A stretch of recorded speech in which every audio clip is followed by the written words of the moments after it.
Bismillahirrahmanirrahim. Assalamualaikum warahmatullahi wabarakatuh.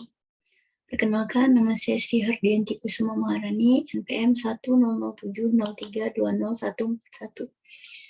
Pada kesempatan kali ini saya akan mempresentasikan mengenai penanganan permukiman kumuh, yang mana di sini saya mengambil tema penerapan konsep PDR skema kompensasi non-finansial pada kawasan kumuh di Kelurahan Sekayu, Kota Semarang.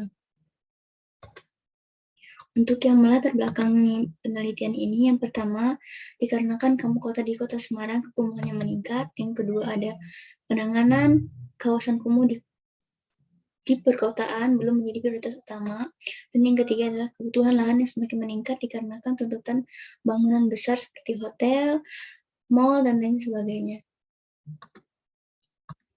Untuk konsep transfer of development right-nya sendiri atau TDR itu sendiri, yang paling utama di sini adalah mengenai pengembangan kawasan yang mengedepankan penyediaan ruang terbuka hijau atau RTH dan pelestarian cagar budaya. Yang mana di sini konsep ini menjalankan 4 kriteria. Yang pertama ada pengalihan hak pengembangan, yang mana di sini untuk pengalihan hak pengembangan itu sendiri, semua hak pengembangan dilakukan oleh pemerintah. Sementara hak milik dari lahan itu sendiri masih tetap kepada pemiliknya, yaitu masyarakat dan wirausaha yang lain.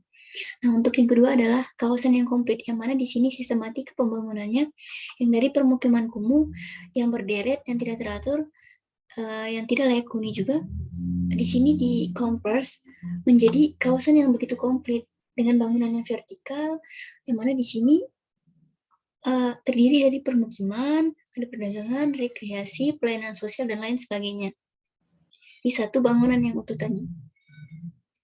Terus untuk selanjutnya ada pembangunan berdasarkan kelestarian lingkungan. Tentu saja untuk mengatasi permukiman kumuh tentu kita akan memindahkan atau mengalihkan alih fungsi lahan yang mana tadi permukimannya kurang RTH, permukimannya tidak bersih, menjadi kawasan yang bisa berkelanjutan ke depannya, yaitu dengan pembangunan berkelanjutan dan ramah lingkungan tentu saja.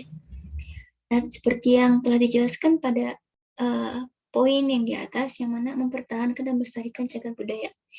Walaupun dari pembangunan yang kumuh tadi itu dijadikan bangunan vertikal seperti rumah rusun atau apartemen, namun tidak menghilangkan nilai cagar budaya dari kawasan tersebut. Jadi tetap menjaga dan mempertahankan, bahkan melestarikan cagar budaya yang ada. Selanjutnya, mengkolaborasikan dan organisasi penanganan, yang mana di sini mengkolaborasikan antar masyarakat, pengembang ataupun pemerintah itu sendiri. Yang mana untuk di masyarakat di sini ada beberapa tanggapan tentang pelaksanaan pengembangan ini.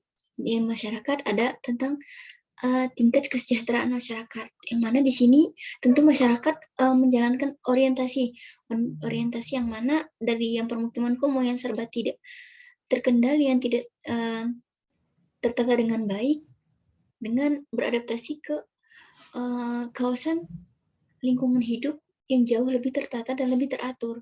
Nah, namun dengan demikian juga masyarakat juga harus memperhatikan tingkat kesejahteraannya, yang mana dengan tingkat kesejahteraan yang dibutuhkan tentu berkaitan dengan keuangan masyarakat, yang mana dari keuangan masyarakat itu sendiri, dari permukiman kumuh itu tadi kita sudah melihat perekonomian masyarakat itu lemah, yang maka antisipasi dari pemerintah maupun pengembang ini bagaimana caranya tidak membebankan masyarakat dengan pengalih fungsian ini, dengan pengalokasian yang lebih baik ini. Jadi hal yang terpenting yang kita harus perhatikan adalah tingkat kesejahteraan masyarakat itu sendiri. Nah, yang kedua adalah kesiapan dari masyarakat, baik dari individu maupun kelompok masyarakat itu sendiri. Yang pertama, karena secara spontan masyarakat akan beralih dari kebiasaan yang buruk, dari kebiasaan yang mereka mengalami kehidupan dan kebiasaan yang bisa dikatakan tidak baik atau masih kurang baik. Nah, yang mana di sini kita mendorong kesiapan masyarakat itu sendiri bahwa orientasi kepada lingkungan hidup yang jauh lebih sehat, jauh lebih ramah lingkungan itu jauh lebih baik daripada dengan kesembarangan yang ada yang pernah dijalankan masyarakat sebelumnya. Jadi tingkat kesiapan ini bisa melalui diskusi dengan pengembang maupun pemerintah atau sosialisasi dan memberikan pemahaman-pemahaman terhadap masyarakat. Jadi satu pemahaman antara pemerintah, pengembang dengan masyarakat agar kedepannya bisa menghasilkan kesepakatan antar individu masyarakat. Yang mana kesepakatan ini akan disepakati oleh masyarakat tidak hanya per kelompok tapi menyeluruh yang ada di kawasan penelitian di Kecamatan Sedayu ini. Nah, untuk dari tanggapan pengembang sendiri di sini memberikan kategori kepemilikan lahan, yang mana ini sangat penting atas dasar kepemilikan ini. Untuk yang pertama adalah kepemilikan lahan pemerintah, yang kedua ada pengembang sama masyarakat. Nah, untuk dari pemerintah itu sendiri tentu kita akan menjalankan persetujuan, mencoba menjalin kerjasama dengan masyarakat, kemudian baru bisa melakukan orientasi selanjutnya, lalu menghasilkan hasil dari output dari pengembangan ini. Nah, untuk dari pengembang atau dari kita sendiri, yang pertama ada persetujuan, dan yang kedua ada pelaksanaan pengembangan. Setelah ada penyetujuan, maka kita akan melaksanakan pengembangan. Tapi dengan berpatokan kepada persetujuan dan kerjasama yang dibangun dari pemerintah. Kemudian akan menghasilkan output hasil akhirnya. Nah, untuk yang ketiga adalah masyarakat, yang mana di sini ada persetujuan. Persetujuan untuk dari lingkup masyarakat ini sini tidak semudah yang kita bayangkan, tidak semudah kepada pemerintah, tidak semudah kepada pengembang. Yang mana untuk persetujuan ini sendiri, masyarakat itu kan terdiri dari individual sehingga membentuk kelompok dan komunitas. Nah, yang mana dari persetujuan ini, masyarakat dituntut untuk menyatukan pemahaman, menyatukan keinginan. Gitu. Jadi, untuk dari hak kepemilikan ini, apakah bersedia untuk diolah? Gitu. Apakah bersedia untuk dikembangkan oleh pemerintah? Nah, setidaknya untuk di sini, untuk di persetujuan ini, kita harus memberi himbauan kepada masyarakat agar tidak menuntun ego kepemilikan, sehingga mempermudah untuk pelaksanaan pengembangan kawasan, sehingga mampu menghasilkan keputusan akhir. Yang mana dengan kepemilikan ini sudah teratasi, maka kita akan mampu melanjutkan pengembangan, akan mampu mengkonservasi dari lahan yang kumuh menjadi rumah susun yang lebih kompleks atau multifungsi dari segala hal. Nah, setelah itu mampu memberikan pemahaman terhadap pembangunan vertikal baik ke pemerintah maupun ke masyarakat yang awam. Dengan memberikan tanggapan bahwasanya di sini mengandung unsur manfaat atau keunggulan gitu dari bangunan vertikal ini. Yang pertama, kita akan menjelaskan mengenai penghematan ruang. Kepada pemerintah mungkin kita mudah menjelaskan penghematan ruang, tapi untuk kepada masyarakat itu memberikan wawasan mengenai bagaimana dengan ruang yang sempit tapi dengan sistematika kehidupan yang lebih layak.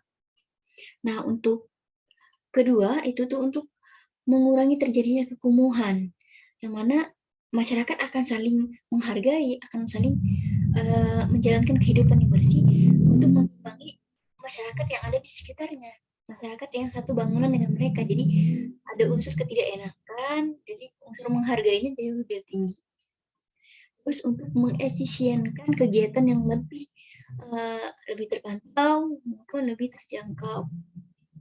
Dari si pemerintah sendiri bisa mengawasi dengan mudah gitu, karena ada satu bangunan yang perlu ada sosialisasi, bisa langsung ke satu bangunan dengan memberikan entah itu aula ataupun yang lain sebagainya untuk ruang diskusi kepada masyarakat. Nah, untuk yang keempatnya itu adalah mengurangi tingkat kriminalitas, yang mana dengan kehidupan yang lebih layak, tuntutan diminimalisirkan untuk standarisasi dengan kemampuan masyarakat, maka tingkat kriminalitas akan semakin menurun. Nah, untuk dari tanggap pemerintah itu sendiri, yang pertama menyetujui, yang mana lebih mudah, persetujuan ini akan mengantarkan konsep-konsep yang ditawarkan dalam penelitian ini untuk menjadi rencana, menjadi tetap tersendiri kepada pemerintah agar kedepannya ini menjadi solusi dari pemukiman kumuh.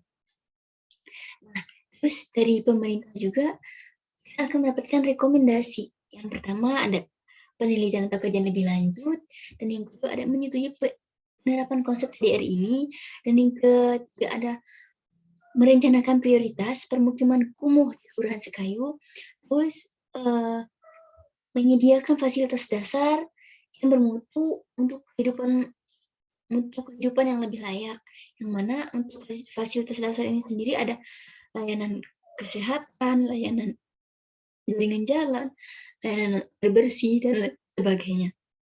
Terus untuk selanjutnya itu adalah menciptakan program penanganan permukiman kumuh. Jadi dari hasil kesepakatan bersama akan memunculkan output akhir, yaitu menciptakan program penanganan permukiman kumuh agar terorientasi pemukiman jauh lebih layak terhadap kehidupan masyarakat. Selanjutnya, maka di keputusan akhir juga akan mendapat persetujuan dan syarat, yang mana untuk terhadap fitur yang tadi, pemerintah, penangan maupun pemerintah menjadi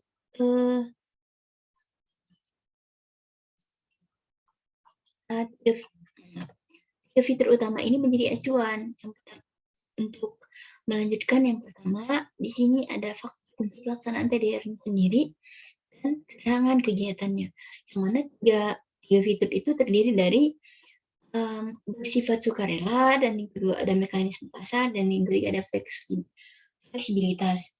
Nah, untuk sukarela ini yaitu masyarakat mau berpartisipasi dengan catatan utama. Yang pertama ada kegiatan ditetapkan oleh pemerintah, dan yang kedua adalah sosialisasi lebih lanjut ke masyarakat, menjalin komunikasi yang jauh lebih baik. Terus ada peningkatan ekonomi masyarakat dengan memberdayakan masyarakat. Nah, untuk mekanisme pasarnya itu sendiri, diterimanya konsep ini beberapa pengembangan yang telah memenuhi unsur yang terkait. Nah, yang kedua juga ada pelaksanaan yang berbasis pasar, di mana kedepannya konsep pelaksanaan dapat dijalankan untuk mendapatkan penanganan yang sesuai.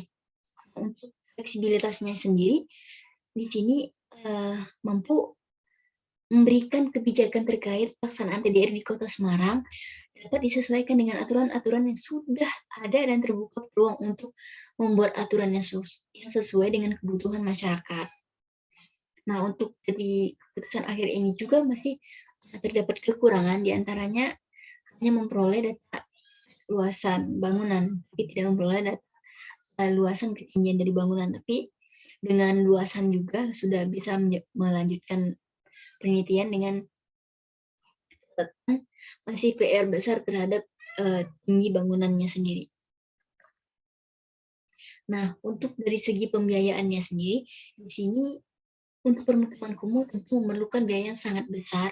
Maka dari itu perlunya konversi antara bangunan yang horizontal yang tidak tertata tadi, yang fungsinya masih cuma pemukiman saja, jadi dibikin bangunan lebih vertikal. Yang pertama untuk menghemat ruang, yang kedua juga untuk menghemat biaya pengeluaran. Nah, dari menghemat biaya pengeluaran ini sendiri, maka komoditas masyarakat juga bisa menjadi lebih layak, kehidupannya bisa lebih tertata, dan pengeluaran pemerintah juga tidak besar, tapi semuanya menjadi lebih efektif dan lebih efisien. Tapi di sini untuk anggaran biaya pembangunan masih belum bisa dilampirkan dikarenakan masih ada beberapa tahapan dari pemerintah yang tidak bisa untuk dilampirkan secara terbuka untuk di Penjayaan ini. Mungkin cukup sekian yang dapat saya presentasikan mengenai penanganan permukiman kumuh yang mengambil studi kasusnya di Kelurahan Sekayu, Kota Semarang. Maka dari itu saya tutup presentasi saya ucapkan banyak terima kasih kepada Bapak dan Ibu yang sudah membimbing selama 1 semester ini. Wabillahi taufiq wal hidayah. Wassalamualaikum warahmatullahi wabarakatuh.